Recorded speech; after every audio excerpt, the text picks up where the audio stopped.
let's talk about the recap here, folks. Okay, look, Kev, you said it first. I'm gonna give it to you, but just reiterate. Wow, what a weekend! Why don't you take 1 point and we'll bounce back off each other? Okay. Okay. So yeah, top of the headline, 34-3, I believe, was the final score with Duke whooping up on Syracuse right after a week after Syracuse beat Clemson. Now, you'd think it looks really bad for Clemson. To be fair, Syracuse's starting quarterback out for the season, but Yep. still an impressive win for Duke. I believe they travel to Yeah. Cal this week. So Yep, and that's going to be if I remember it correctly. I didn't include it, but it is the 10:30 West Coast game on Saturday. So if you can't sleep, it's the perfect game to watch. Pac-12 Duke after night. definitely, yeah, dude, definitely. Um, dude, Kev, oh, Pac-12, haha. Um, Kev, did you watch any of that game? The old LSU one, yeah, LSU Ole Miss. That was the Yeah, game I was uh, watching in the 3:30 you and I slot. were texting back and forth, Kev. Like at a certain point, if you're the ref, like. Just hold it. Right, yeah, like that became unwatchable by the end of the first half. It was a little bit more impressive in the second half. I think nothing shocked me more than hearing that Whit Weeks has two brothers, ladies, both also on the LSU football team on the defensive side.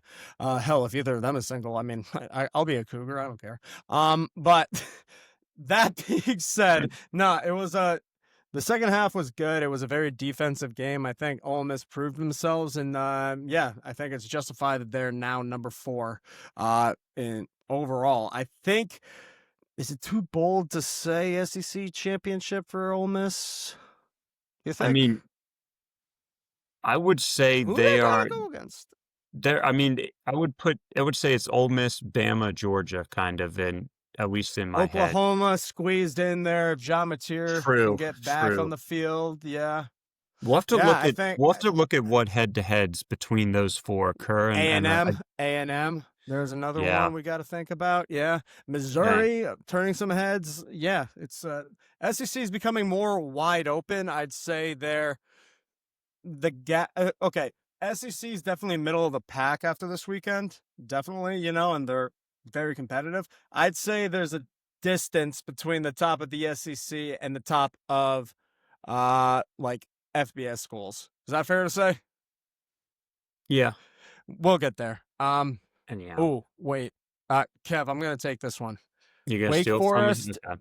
I'm going to steal, and then you'll get Illinois. Wake Forest, Georgia Tech. Man, I watched that game just because I want to watch Georgia Tech. My bet, which was in the Vibe Check parlay, didn't hit early on, but I kept watching because that was an instant classic. It went into overtime. Wake Forest only lost because they had that. They went for the 2-point conversion before they even needed to. They did it in the Oh, that's second the only reason OT. why Wake Forest lost? That's the only reason Yeah, why they lost? There wasn't any, like, missed calls? maybe There wasn't enlighten a me. missed there wasn't a missed offsides call that if the refs had gotten it right, the game would have ended before overtime and Wake Forest would have won? Oh, right. Oh, wow. I Yeah. forgot about that. Sorry, I had Oh, to you're so right. as No, a no, fellow correct me. ref hater, we just got done ragging on the refs for the game before where they were on track to set the record for the most penalties That in would a have been college cool, dude. football game, to then this one, which I guess happened before technically, but still, Right. nonetheless, Yeah. it was a blown call that, I mean, I'm I glad do I'm not remember a that Wake now. Forest fan Yeah. because I get very upset when the refs Hey, do but something like that, look, but it's Jake Dickert's first year as head coach, coming from Wazoo over there in Wake Forest. true. I liked what I saw from their team.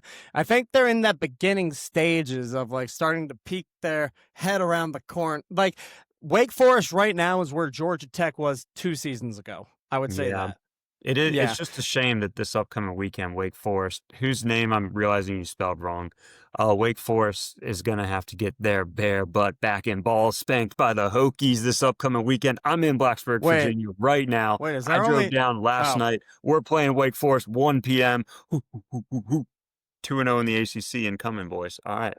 Hey, So hey, Illinois, I didn't include the graphic, but there is a case for Virginia Tech being number 1 right now, folks. Just saying. Um, wait, Forest is spelled with 1 R. Is that what that is? yeah, dude. Anyhow, should I All get right, on? moving on. Go on to Illinois there, Kev. Okay. And just for Tyler's awareness, Illinois is spelled with one L. So Illinois is still a Bullshit. No, you're lying to me about that one. All right, yes. Illinois, Go ahead. Go ahead. they licked their wounds and they got after what I do think is still a good USC team. Yeah, that was an impressive game. That was the walk-off field goal to win, correct? Yes, it Right? was. And Yes, I mean, okay. if we're just doing some math, which I'm sure any big college football fans have already seen the graphic, Hokies beat NC State, UVA, Florida State, Alabama, Georgia. Hokies better than Georgia, of course. But let's do another graph right now. My God, you memorized it. We'll do another, I mean, I created it. We'll do another graph that is, okay, Illinois. So Indiana beats Illinois. Illinois beats Duke. Duke just beat the crap out of Syracuse, who just beat Clemson by more than one score, I believe. So there is some crazy college football math, like transitive property going on. And yeah, I'm here for it. Dang, Tyler, I guess you skipped ahead, so you get the big one. Okay. Okay. Dude, I'm on my game tonight. No, okay. Well, we both got to talk about this because you just kind of alluded to what I texted you on Saturday, Kev. This week recap was just the ACC collapsing in on itself, kind of. And that started with FSU losing to UVA. I mean, but what a game, man. Oh, my God. I think that FSU player's dead, honestly. Yeah, that was, I mean, imagine if there had been like offsides or something thrown on that play. They wouldn't have noticed it, like no, if they're not at all. Or if like if you're a ref at that point, you say, I'm cutting my losses. The game's over. You say, never mind, the game is over. Yeah, never mind. And also I gotta say, Kev, as both of us being football fans, adult football fans, those guys who were on the field, like going right up to Castellanos and filming themselves, like flipping him off. Come on, dude. Like, I get competition, but like, I don't know. It's a bad look to me. You got anything to say about that? It's going to be tough for me to sit here and defend UVA fans, but as somebody who is, for the last two times the Hokies have played in Charlottesville, I've gone to that game. Hokies have won. Hokie fans stormed the field. I know other teams stormed the field on UVA in Scott Stadium. I think this was it was a cathartic release. I don't know if I used that word right. Okay. But cathartic, I think there was just a lot. I mean, so look, I'll let that slide. Of course, it's not very classy. Coming from the school that's all class, UVA. All class. Yeah, cue the Colin Cowherd rant, which we will play later this fall. I love that. But yeah, no, I give them a pass for that. They, like I said, they'd been the whipping post in their home stadium before. It's time That's a tough spot to be in. It is. I agree with you. So that, but yeah, I mean, it's still a bad look, but it passes my smell test. Fair enough. Kev, I'm gonna let you talk about it. Fernando. I mean, both of us thought Indiana was going to run away with it. Both of us were wrong. I mean, history stayed the same in this game. Going into Kinnick Stadium is hell. And it played the same in the Penn State Oregon game. Penn State can't win the big one at home. So it was also, and then I guess same with Bama, which I'm definitely covering a few other points here, but it's just, there are some things that don't change, and those were three things that stayed the same. Kinnick Stadium, so hard to play in. Penn State can't win the big one.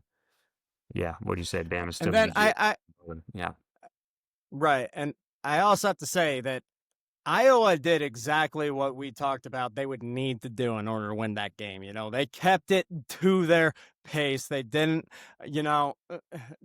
they were just playing chippy yards at a time. They didn't let Indiana get a hold of the ball for too long. That being said, I do think Fernando Mendoza heard the two of us talking last week when we said, and not insultingly, that he thrives in those short pass options and, he doesn't make any flashy plays. Kev, he had some bombs he was making out there on He Saturday. I did. think he had three receivers that were for over 20 yards on average. Omar Cooper Jr., Elijah Sherratt, and EJ Williams. He was connecting with all of his guys. Again, just points to what we were talking about, how Indiana has a path towards this Big Ten championships, and I don't have an argument against it right now.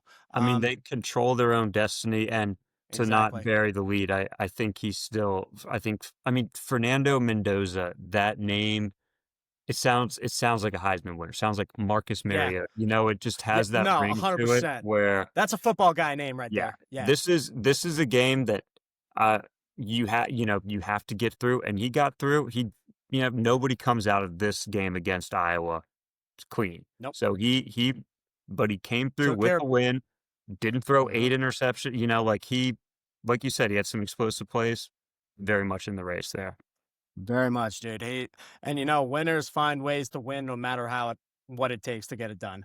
Mhm. Kevin, in the interest of time, do you mind if I just blitz through these last four? Go for it. I know we got a lot. All right. Look, Mississippi State held it in until the very end there with Tennessee. And after the season that Mississippi State is having, I think they're still a great program who's going to do a lot of great things before the end of the year. But it's just tough to see it end that way. But I think they still can control their destiny to get at least a good bowl game under their match. A CFB playoff spot is going to be tough for them at this point. Ohio State. Washington is a good team, is what I found from this first half. At least they held them to only 3 points in that first half there. And then I don't know what Ryan Day did in the locker room. Ryan Day doing something unethical. Nah. And so No, he just replaced his nipple ring, I believe. Oh my God. I forgot You about forgot that. about Thank you for that. Okay. reminding me. Sorry, I did. continue. No, we don't. Kev, for future reference, never let me forget about Ryan Day's nipple ring, please. All right. Okay. Penn State, Oregon, two things became abundantly clear to me. You got to follow the trends when you're betting. James Franklin's woes are just never going to end. And I think Penn State is in purgatory right now. And Dante Moore, this was his first start in a hostile environment, which is the Penn State whiteout. Man, that guy was locked in. He did not let it get to him at any point in the game. And for being the first, sky's the limit. I'm putting it at the end of this episode. I think we're going to talk about the Heisman this Sunday. And if we don't, you guys can unsubscribe. But when we talk about that on Sunday, you guys are going to hear I'm just high on him. And then, Bama is still UGA's older brother, both by Kalen DeBoer and Nick Saban. Kirby Smart might as well wear one of those little backpacks with his shirt tucked in and spinny cap next time he goes. There's no other way for me to say it. That's where we are. Yeah, I have one thing to add, and then we'll get to the actual games. But just to Georgia fans, to Penn State fans, to LSU fans, I'm in your subreddits. It's ridiculous you guys talking about firing your coaches after this week. You don't know how bad it can get as a fan base. Wait, you don't understand all of them? Yes, there's just been, and to be fair, the majority of the fan base has level heads. They're like, dude, don't be stupid. But this is a warning. You don't understand how bad it can get as a fan base. It can get bad. There's almost a case to be made for James Franklin, but UGA and LSU, no. Yeah. Sit down. No, come on. Get back to earth with the rest of us.